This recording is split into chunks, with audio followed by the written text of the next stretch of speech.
Sir నమస్తే sir. నమస్కారం అండి. సో ఇప్పుడు పవన్ కళ్యాణ్ వర్సెస్ ప్రకాష్ రాజ్ అని చెప్పేసి ఒకటి ఆన్లైన్ లో నడుస్తుందన్నమాట. సినిమాల్లో Pawan Kalyan hero, Prakash Raj villain. Real life లో మాత్రం ఇక్కడ సిజేపీ కావచ్చు స్టూడెంట్స్ కి సపోర్ట్ చేస్తూ ప్రకాష్ రాజ్ గారు హీరో అయిపోయారు. పవన్ కళ్యాణ్ మాత్రం చిన్న వీడియో కూడా మాట్లాడకుండా విలన్ అయిపోయాడని చెప్పేసి ఒకటి ఆన్లైన్ లో అంటే కొంతమంది మాట్లాడుతూ ఉన్నారు. ఇప్పుడు పిచ్చెక్కిన వాళ్ళు పిచ్చెక్కుతూనే మాట్లాడుతూనే ఉంటారు. ఈవేళ ప్రకాష్ రాజ్ అనేవాడు దేశానికి పట్టిన చీడపురుగులా మారిపోయాడు.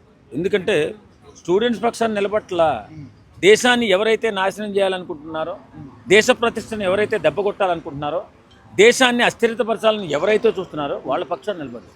ఈవేళ CJI party NEET exam leak వల్ల వాళ్ళు చేస్తున్నటువంటి ధర్నా ఏ రకంగా చేయాలి? శాంతియుతంగా ధర్నా చేయాలి. అసలు ధర్నా చేయవలసిన అవసరమే లేదు. ఈవేళ మళ్ళీ అది అయిపోయిన తర్వాత మళ్ళీ ఎగ్జామ్ పెట్టడం జరిగింది. 12 లక్షలు సుమారు వాళ్ళు పాస్ అవ్వడం జరిగింది. ఇవన్నీ జరిగిన తర్వాత కూడా ధర్నా పేరుతో అంటే చనిపోయిన వాళ్ళ పరిస్థితి ఏమంటారు సార్? వాళ్ళకి ఏదో ఒక అదే న్యాయం చేయడానికి ప్రభుత్వం ప్రయత్నిస్తున్న సమయంలో ధర్నా పేరుతో ఇష్టం వచ్చినట్టు ఇష్టానుసారంగా పోలీసులపై రాళ్లు రువ్వడము, కర్రలతో కొట్టడము, ఎగిరెగిరి తన్నడము, చెప్పులతో కొట్టడము, ఇన్ని రకాలమైన ఉగ్రవాదులు చేస్తున్నటువంటి కార్యక్రమాలు ఇప్పుడు ఆ ధర్నాలో ఉన్నటువంటి కొంతమంది చొరబాటుదారులు చేస్తూ మన దేశాన్ని ఎవరైతే మన దేశాన్ని నాశనం చేయాలని చూస్తున్నాడో వాళ్ళ తరపున మాట్లాడుతున్నట్టుంటే తప్ప దేశంలో ఉన్నటువంటి మన గౌరవాన్ని కూడా తగ్గిస్తూ ముందుకెళ్తున్నారు తప్ప ఇది సరైన పద్ధతి కాదు.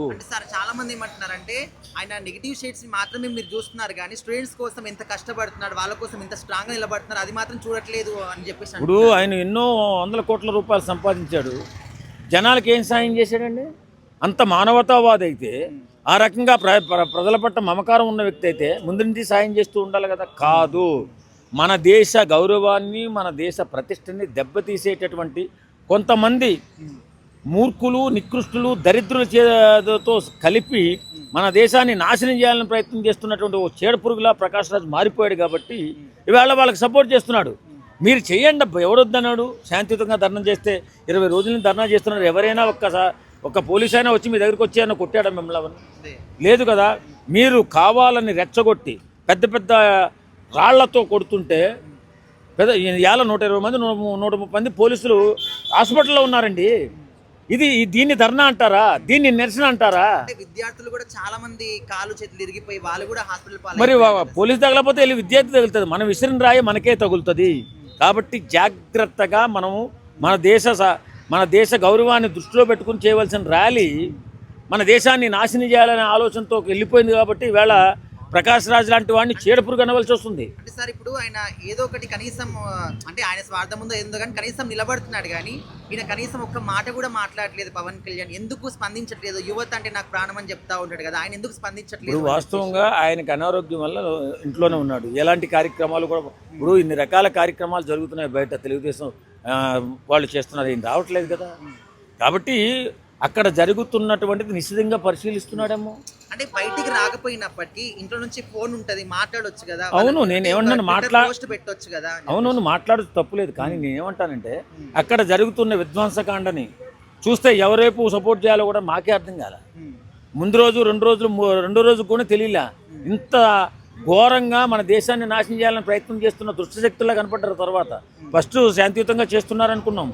కట్ చేస్తే వాళ్ళు ఏ రకంగా చిన్నపిల్లలను కొట్టారు అంటున్నారు. కట్ చేస్తే ఒక వీడియోలో చూస్తే నాకే ఒక పోలీస్ అధికారి వెళ్తుంటే పారిపోతుంటే ఎగిరెగిరి తంతు రాళ్లతో కొడుతూ అతను చంపాలని ప్రయత్నం చేస్తున్నారు. దీన్ని ధర్నా అంటారా?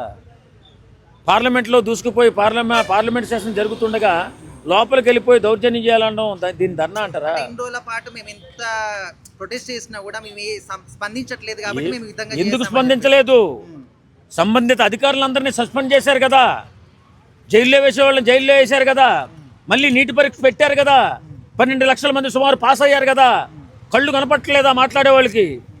అంటే ఇష్టానుసారంగా మన దేశ గౌరవాన్ని తగ్గించుకుంటూ మన దేశంలో ఉన్నటువంటి చీడపురుగులన్నీ ఒకటే దేశాన్ని నాశనం చేస్తూ దేశ గౌరవాన్ని ప్రతిష్టను దెబ్బ కొడుతుంటే పవన్ కళ్యాణ్ స్పందించాలా? ఇది అన్యాయం అండి. వాస్తవంగా పవన్ కళ్యాణ్ స్పందించవలసిన సమయం వచ్చినప్పుడు ఖచ్చితంగా స్పందిస్తాడు. చాలా మంది ఏమంటున్నారంటే పవన్ కళ్యాణ్ గారు బీజేపీ సపోర్టర్ కాబట్టి మోదీ గారికి రిలేషన్ ఖరాబ్ అవుతుంది నా మాట్లాడితే అని చెప్పేసి పవన్ కళ్యాణ్ గారు ఇప్పటివరకు సపోర్ట్ చేయలేదని చెప్పి చాలా మంది అనుకుంటున్నారు. మీరేమంటారు? దాన్ని సపోర్టు చేయలేదు, వ్యతిరేకించలేదు. ఆయన అదే కదా, వ్యతిరేకించినా మనం సపోర్ట్ చేయలేదు అనుకోవచ్చు. కాబట్టి పవన్ కళ్యాణ్ గారికి ఉన్నటువంటి ఆరోగ్యరీత్యా ఆయన ఇంట్లోనే ఉన్నాడు.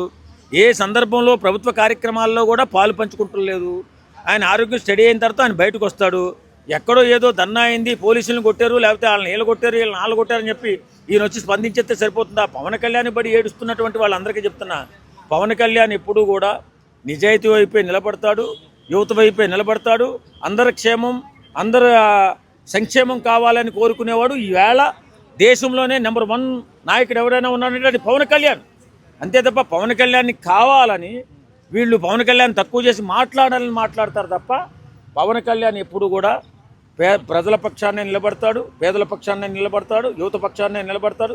ఖచ్చితంగా వాళ్ళకి న్యాయం చేసే ప్రక్రియ ప్రారంభిస్తాడు.